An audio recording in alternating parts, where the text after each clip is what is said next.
जय जगन्नाथ। आज ये वीडियो आम +3 first semester MDC paper human rights रो क्लास करबा हला। ह्यूमन राइट्स रो यूनिट रो गोटे सिलेक्शन लॉन्ग क्वेश्चन आम सिलेक्शन लॉन्ग क्वेश्चन आनिथिले तो तार आंसर डिस्कशन करबा। जाति संघ मानवाधिकार परिषद ऊपर एक टिप्पणी लेख। मोस्ट इंपोर्टेंट क्वेश्चन देखिबे एई क्वेश्चन आसीबो। तो एई क्वेश्चन टा कोन करंती समस्त वीडियो पूरा लास्ट जाय देखंतु। एई क्वेश्चन टा बहुत इंपोर्टेंट अछि। जो मैंने क्वेश्चन टा आगु पढ़ी ना यार आंसर तो आपन कौन करंतु ए वीडियोटा को भल से पूरा लास्ट जाए देखंतु आउ पढ़िया को भी हेबनी। जातिसंघ मानवाधिकार परिषद उपरे आमे पढ़िबा। मानवाधिकार परिषद होउची जातिसंघ व्यवस्थार एक अंतरीकरण संस्था। यह सारा विश्व रे मानवाधिकार को प्रोत्साहित एवं सुरक्षा करिबा एवं मानवाधिकार उल्लंघन समस्या गुड़िक समाधान एवं यही प्रसंग उपरे सुपारिश करिया पई दायी। एटा कोन करे ना एटा सारा विश्व रे मानव अधिकार को प्रोत्साहित करे, ता सहित ताकू सुरक्षा करिबा, ता सहित ताकू किमिति जो उल्लंघन होची ताकू रोकिबा, सेही सब को कोन करे ना समाधान करे। यह जेनेभा रे थिबा जातिसंघ कार्यालय रे बैठक करे। यह 2006 रे जातिसंघ गठन साधारण सभा द्वारा प्रतिष्ठित होइतला। एटा केबे प्रतिष्ठा होइतला मन रखिबे। एटी एक मार्किया क्वेश्चन आसीबो। एटा 2006 मसिया रे मिलित जातिसंघ द्वारा प्रतिष्ठा होइतला। परिषद रे 47 जन सदस्य राष्ट्र अछंती। 47 जन सदस्य राष्ट्र माने कोन ना 47 टी राष्ट्र एथरे अंश ग्रहण करथिले। से 47 टी राष्ट्र यादर सदस्य अछंती। यह विभिन्न देशर मानवाधिकार उल्लंघन समाधान पाई एक बहुपाखी मंच प्रदान करे। परिषद को मानवाधिकार उल्लंघन उच्चायुक्त कार्यालय को वैषयिक एवं सचिवालय सहायता मिलता है। पूर्वतन जातिसंघ मानवाधिकार कमिशन को मानवाधिकार क्षेत्र में परिषद नाम रे बदला जाइछि। तो एटा कोन होइछि एटा एतिक मन रखिबे। देखंतु जति कहूछि सेतिक लिखिबे, बेसी लिखिबा आवश्यक नाही। एटा लिखिबे यह सारा विश्व रे मानवाधिकार प्रोत्साहित एवं सुरक्षा करिबा एवं मानवाधिकार उल्लंघन समस्या गुड़िक समाधान एवं यही प्रसंग गुड़िक सुपारिश करिया पई दायी थिला। एटा 2006 मसिया जातिसंघ द्वारा साधारण सभा रे एटा कोन हेतरा प्रतिष्ठा हेतला। यार 47 जन सदस्य अछंती। एतिक लिखिबे डेफिनेशन। तापर एडी जिबे परिषद सदस्य एवं निर्वाचन किभଳି निर्वाचित होती। परिषद रे 47 टी सदस्य राष्ट्र को नहीं गठित, जे माने प्रत्यक्ष और गुप्त भोट माध्यम रे जातिसंघ सभा रे कोन करती ना 193 टी सदस्य मध्यरु संख्या गरिष्ठ द्वारा निर्वाचित होती। से माने कोन करिवे ना मिलित जातिसंघ रे केते सदस्य अछंती 193 अछंती। सो से 193 मध्यरु से माने कोन हेबे ना निर्वाचित होबे 47 जन।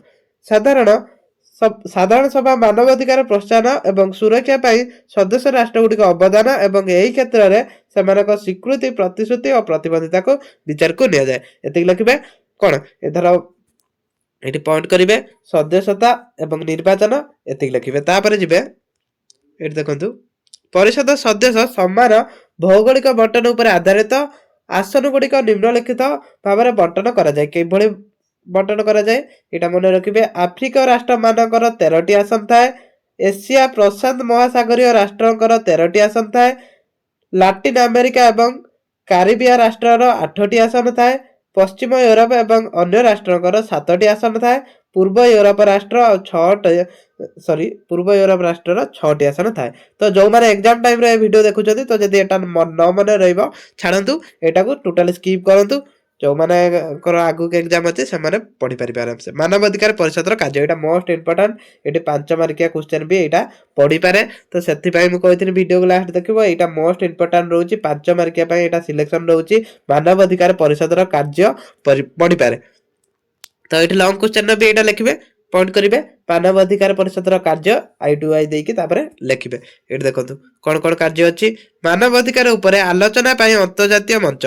प्रथम कौन एटा यह जातिसंघ अधिकार एवं अधिकृत विशेषज्ञ राष्ट्र नागरिक समाज एवं अन्य अंशग्रहणकारी सहित मानवाधिकार प्रसंग में आलोचना पाई एक अंतर्जातीय मंच भाव में कार्य करे। कोटा ये जो मानवाधिकार परिषदटा तापरे प्रस्ताव किंबा निष्पत्ति ग्रहण करे। ये सब प्रस्ताव निष्पत्ति ग्रहण करिया मध्ये यार गोटे कार्य।